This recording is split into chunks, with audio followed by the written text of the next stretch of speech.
మీరు డబ్బు సంపాదించలేదని ఎప్పుడైనా బాధపడ్డారా? చూడు బాబు, ఈ ప్రపంచంలో రెండే రెండు విషాదాలున్నాయి. ఒకటి డబ్బు లేకపోవడం, రెండు డబ్బు ఉండడం. డబ్బు ఉన్నా లేకపోయినా మనిషికి బాధ కామన్. అతను చెప్పిన తప్పే ఉందన్న.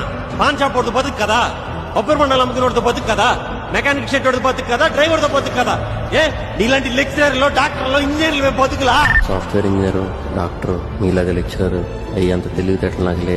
మిమ్మల్ని ఎవరైనా మీ పిల్లోడు ఎందుకు క్యాబ్ తోలుకుంటున్నాడని అడిగితే మా పిల్లోడు చదువు అవ్వలేదు, మరి ఏదో చేసుకోవాలిగా అని చెప్పండి నాన్న. మీరు సిగ్గుపట్టడానికి నేను దొంగతనాలు, జేబులు కత్తిరించడాలు చేయట్లేదు నాన్న. నిన్న పేపర్లో న్యూస్ చూశాను.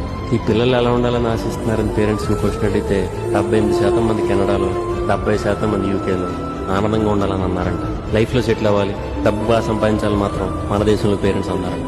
అసలు మీరంతా సంపాదనలో ఆనందం చూస్తున్నారు కానీ డబ్బు సంపాదనకి ఆనందానికి సంబంధం ఏడని నాన్న. ఆనందం డబ్బు సంపాదించడంలో లేదు నాన్న, మనకు నచ్చిన పని చేయడంలో ఉంది.